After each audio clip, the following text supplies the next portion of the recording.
Hello friends, welcome to my YouTube channel smart earning. मेरा नाम पुनीत है, मैं एक टैली ट्रेनर हूं। दोस्तों, इस वीडियो के अंदर मैं आपको बताने वाला हूं टैली का जो नया रिलीज आया 4.0 उससे रिलेटेड ये पार्ट, जिससे कि हमने अपनी लास्ट वीडियो में देखा था हम सेल्स को इंपोर्ट कर रहे थे। बट जब हम सेल्स को इंपोर्ट कर रहे थे तो वो इंपोर्ट टैली के डिफॉल्ट फॉर्मेट से हो रहा था, ना कि वो इंपोर्ट हमारी खुद के बनाए हुए फॉर्मेट से हो रहा था। तो पहले चेक करते हैं टैली का कौन सा फॉर्मेट है, फिर चेक करते हैं कि हमारा खुद का फॉर्मेट किस तरीके से देखने को मिलता है। तो हम चलेंगे एक्सेल की तरफ। एक्सेल के अंदर हम देखेंगे कि नीचे अकाउंटिंग वाउचर जो है टैली ने अपना डिफॉल्ट फॉर्मेट दे रखा है। इस फॉर्मेट के अंदर क्या कंडीशंस है कि आपको डेटा रो वाइज मेंशन करना पड़ेगा। फॉर एग्जांपल, आपको पार्टी सेल्स इंपोर्ट करनी है विद इन्वेंटरी, तो आपको पार्टी पहले रो में डालनी पड़ेगी, फिर सेल्स का लीजर रो में डाल के आगे बताना पड़ेगा कि वो क्रेडिट है या डेबिट है। देन आपको बताना पड़ेगा कि आपके टैक्सेस कैसे हैं और आपको आइटम अपनी रो में ही मेंशन करनी पड़ेगी। हाँ, वो तो आपको कॉलम में दे रखे हैं क्वांटिटी डेट, बट एक तरीके से आप इसे रो वाइज ही ऑपरेट करेंगे। तो ये था मेरी लास्ट वीडियो का सिनेरियो। अगर आपने नहीं देखी तो आई बटन पर क्लिक करके देख सकते हैं। मेरी सेकंड जो मैंने शीट बनाई है वो शीट इससे बेहतरीन है। वो शीट क्या करेगी, आपकी सभी कॉलम्स को रो से हटा के कॉलम्स में डिवाइड कर देगी। तो जैसे पार्टी आपकी कॉलम में चल रही है, आइटम आपकी कॉलम में चल रही है, तो अगर आप आगे जाके देखेंगे तो मैंने टैक्सेस को भी कॉलम में दे दिया। बस मैंने टैक्सेस के लीजर के नाम एक्सेस से नहीं पिक किए, मैं इनको फिक्स कर रहा हूं।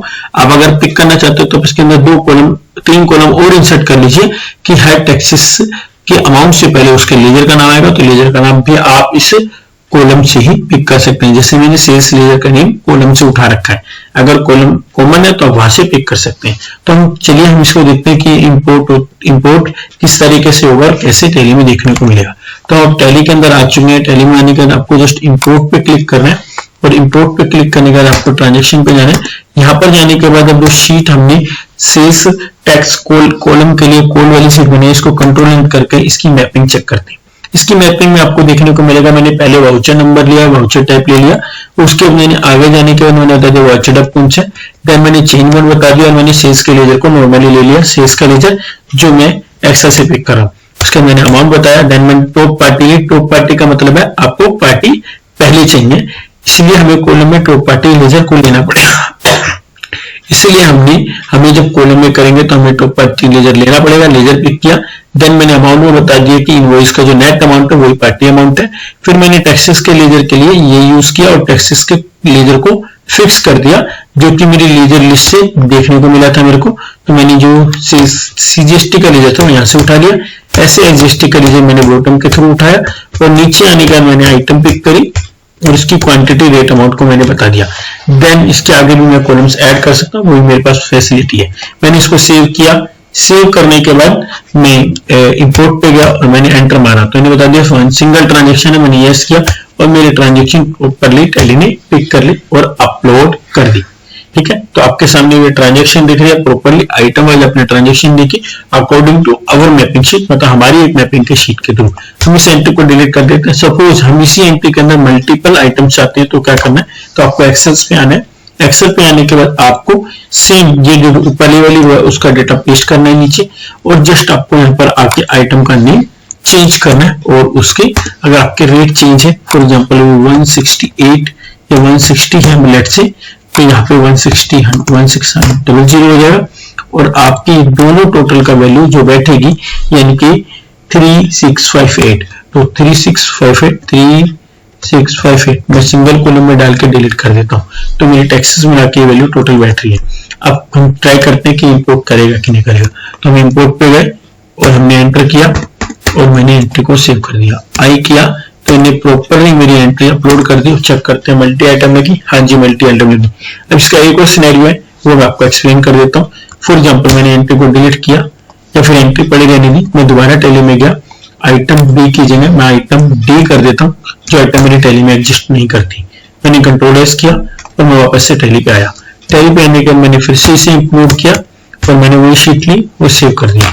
आई दबाया तो ये मेरे सामने एक्सेप्शन खोल दिया। एक्सेप्शन ओपन हो गई। एक्सेप्शन के लिए मैं एक्स दबाऊंगा तो एक्सेप्शन में मेरे को बता रहा है कि कुछ मिसिंग है। मिसिंग में स्टॉक आइटम मिसिंग है, जो कि सिंगल स्टॉक आइटम है, आइटम डी मिसिंग है। जब मैं एंटर करता जाऊंगा तो ये अंदर जाके मेरे को उस आइटम की विंडो पे ले जाएगा। मैं इसको आइटम को सेव करूंगा, यानी कि आइटम को क्रिएट करूंगा, क्रिएट करता जाऊंगा। जैसे मैं आइटम को तो आप देखिए यहाँ पे मेरे को टैक्सेस जो मेंशन कर रहे हैं मैंने टैक्सेस भी मेंशन कर दिया, मैंने कंट्रोल कर दिया। आइटम के सेव होते के साथ आपको एंट्री दोबारा पुट नहीं करनी, आपकी एंट्री टैली में ऑटोमेटिकली जनरेट कर दीजिए। तो ये फैसिलिटी भी आपके पास है। ये फैसिलिटी को ऑन करने के लिए आपको क्या करना पड़ेगा, अगर आपके पास ये फैसिलिटी नहीं दिख रही है, जैसे आप देखेंगे कि इसने आइटम क्रिएट तो कर दिया बट उसके आगे 1600 ही अमाउंट गया, उसके आगे क्वांटिटी और रेट नहीं दिया। ये टैली का माइनस सा बग है, तो आपको ध्यान रखना है। अगर आपने आइटम इसके थ्रू क्रिएट कर दिया तो आप अपनी एंट्री को डिलीट कर दीजिए और अगेन आपको एंट्री अपनी अपलोड करनी है। तो मैं इस वीडियो के अंदर आपसे ये नहीं कहूंगा कि आइटम के बाद आपकी एंट्री अपलोड हो जाएगी, ऐसा नहीं है। आपको एंट्री को डिलीट मारकर दोबारा अपलोड करेंगे तो आपकी क्वांटिटी रेट अमाउंट प्रॉपरली आएंगे। बट इससे आइटम क्रिएट कैसे हो जाएगी, अगर वो पॉइंट आपको जानना है तो मैं बता देता हूँ। गेट ऑफ टैली पे जाएंगे, गेट ऑफ टैली पे जाने के बाद हमारे को जाना होगा ऑल्ट ओ में, एक्सेप्शन के सबसे नीचे कॉन्फ़िगरेशन का ऑप्शन है, मैंने इसके नीचे कॉन्फ़िगर में आपको जाना है। यहाँ पर आपको सेकंड ऑप्शन मिलेगा behaviour of import when you exception exists, अगर आती है तो इन तीनों में से अगर आप स्टॉप कर देंगे तो इंपोर्ट के टाइम पे जो एक्सेप्शन आएगी वो सिर्फ आपको एरर बता के छोड़ देगी, जैसे आपको इवेंट लॉग बताता है उसी तरीके का एक एरर।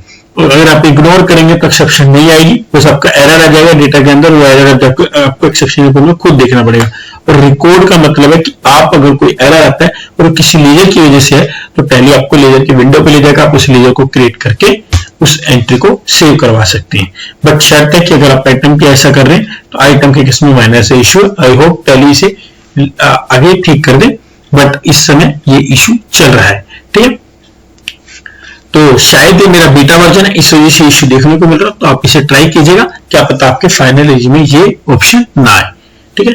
आई होप ये वीडियो आपके लिए हेल्पफुल होगा। Thanks for watching, subscribe my channel, thank you so much.